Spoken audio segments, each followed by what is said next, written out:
Hello everyone, I'm Lorelei Spears and this is my topic, See No Evil, Hear No Evil, and how the thymus gland can be used to convict child abusers in court. So I want you to imagine that you're in a courtroom, you're a prosecution attorney, you're trying to argue that abuse happened to this child. Your main question is, how do you prove abuse happened to the jury? Well, there are multiple ways you can do this. One, you could bring up the victim's testimony. They could say, this happened to me at this time. You could point out the visible injuries on the victim, say this happened to them in this way, or you could even use eyewitness testimony. I saw this happen to this person at this time.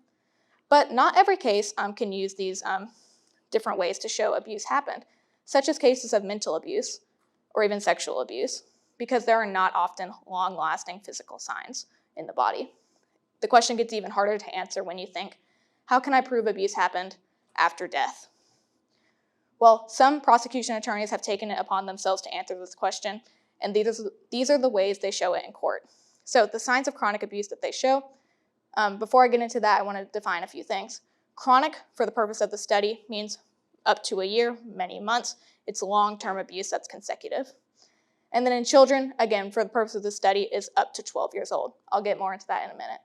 But so the signs that they bring up in court of chronic abuse is one, the healed broken bones fractures. So they can pull up x-rays and show that little, like bump right here, which is where the bone grows outward to make it stronger, and they can say this is signs that the bone was broken and abuse happened. Or they could bring up pregnancy or an STD in the child, and this can show that months ago they were sexually abused. Or they could show that there are signs of malnutrition or that the child is severely underweight, and this shows that they have been through months and months of neglect and underfeeding. Finally, what I'm going to look into the study is a brand new topic that only came onto the scene at about 2013, is the thymus gland shrinkage. The thymus is a gland in the middle of your chest, and it controls the immune system when your body is in a stressful situation, what you know as fight or flight response. And so this is my question. How can the thymus gland be used as direct evidence to prove child abuse happened in chronic court case or in chronic child abuse court cases? So the definition of direct evidence is it is evidence that clearly demonstrates a defendant committed a crime. It means that it shows that they were there at the scene of the crime as well as at the time of the crime. Now, some people think that this is like hair or fingerprints, but this is not the case because these can potentially be left at the scene hours, even days before. Examples of direct evidence are used in modern day vernacular in phrases such as the smoking gun or even caught red-handed. So that's what direct evidence means. And so how can the thymus gland be used to show chronic abuse? Well, in this chart you see here, as I mentioned before, the thymus gland is part of the immune system. And as you see here, with chronic fight or flight in the body, the immune system actually decreases in activity over time.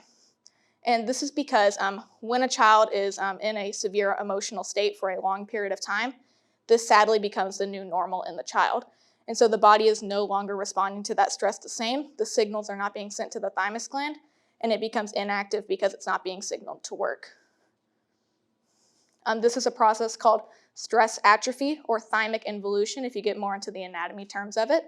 And this just shows that the thymus gland becomes inactive over a period of time in chronic stress. And so as you can see in this picture I show here, this pink part, that is the active tissue of the thymus, and actually it decreases over time with more and more stress, less and less of that signal being sent to it.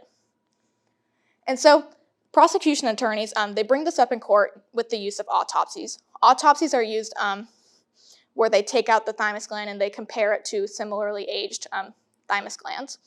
And so the active tissue in the thymus is actually what makes it heavy. This is very heavy compared to the lighter fat that replaces it when the thymus gets inactive and that stuff gets replaced. And so this is why the volume of the thymus doesn't change, but the weight does. And so this is why the thymus can only be used after death, is because they take out the thymus and they weigh it to find the mass of active tissue. This shows how much active tissue and how much of that hormone is being produced in the body. With less of that, they can conclude that they have been in stress for a long period of time. And so with researching my project, I try to find cases that used the thymus gland as evidence. The ones that use the thymus gland as circumstantial evidence, I found 6. So this just goes to show how small of a number of cases have used this, how new it is to the court system field, and how new it is to science in general. Of the ones that used it as direct evidence, I found 0.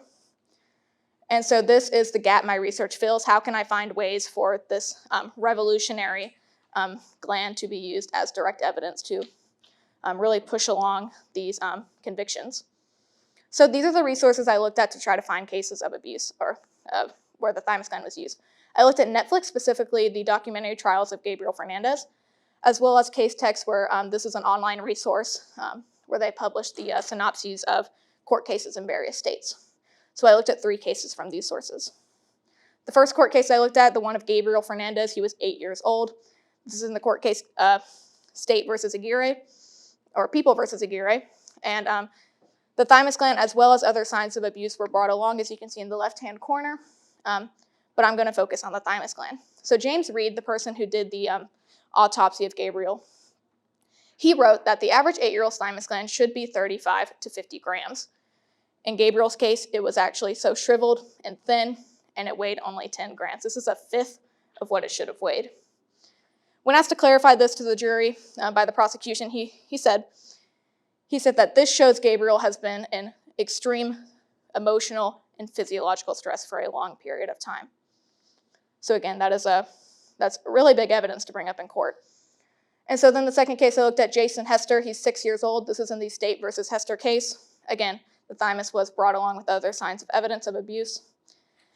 And the medical examiner commission that did this autopsy, they wrote that this shows that Jason Hester has been under severe thymic involution. Again, that's that shrinking of the thymus gland. And this shows he's been under stress for a very long time, of multiple months. And then finally, the last case I looked at, the one of Kendall Chick, who she was 4 years old, in the State versus Gatto case. Again, thymus gland was not standalone evidence. It was not direct evidence. It was brought along with other evidences of abuse. And then Mark Fulmenbaum, the medical examiner who did this autopsy, I found an article that paraphrased what he said in court. And he said that the thymus gland showed signs that she had been under severe psychological and emotional stress. Actually, he was so moved by this case that he went on to later create his own research paper about the relationship between the shrinking of the thymus gland and emotional stress in the body. And he concluded in his paper that this evidence of the thymus gland shrinking showed that Gatto had imposed this abuse to the victim over a long period of time, multiple months. And so I found the similarities between these cases, and all of these children had been kept at home.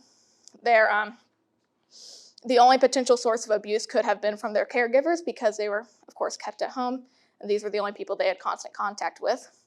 They were also all under 12 years old. I'll get more into that in a second.